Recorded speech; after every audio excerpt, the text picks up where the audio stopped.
Okay, kwa majina mimi naitwa Livingstone Sunday ama kwa jina Mtaa Sunday Governor.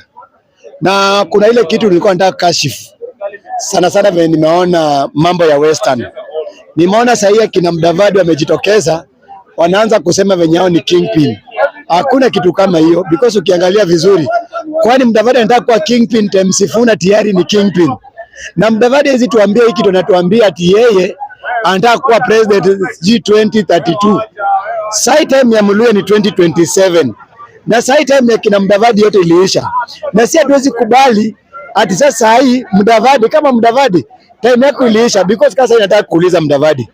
Wewe unataka kujichagua because hiyo mwana nyota ya mwenzako inang'ara, wewe unataka kuwa sasa wewe unataka kuwa president 2032. Na sasa ukiangalia saa hii watu wenyewe walisema ati Waluya wana unity. Sasa hii unity ya Waluya imeonekana. Na sasa hii Sifuna kwanza ametolea ile aibu ile ya kusema Waluya ni watchmen, Waluya hawajasoma, Waluya hawezi fight. Sasa ndio ile wakati Waluya na fight. Na Western side tuko united under Edwin Watenya Sifuna. Na tarehe 25 na 26 tunakuja kumwapisha kama kingpin ya Waluya. So kama bado kuna wale Waluya wanangojea 2032, hiyo ni shida yao. Sasa ni politics ya generation nyingine. Na hii generation tunasema saa hii hakuna kupangwa na wazee. Na uongozi wote saa hii ni Linda Mwananchi inapanga. Na sasa tumesema watu wa Western. Sasa watu wa Western sasa nataka kuambia.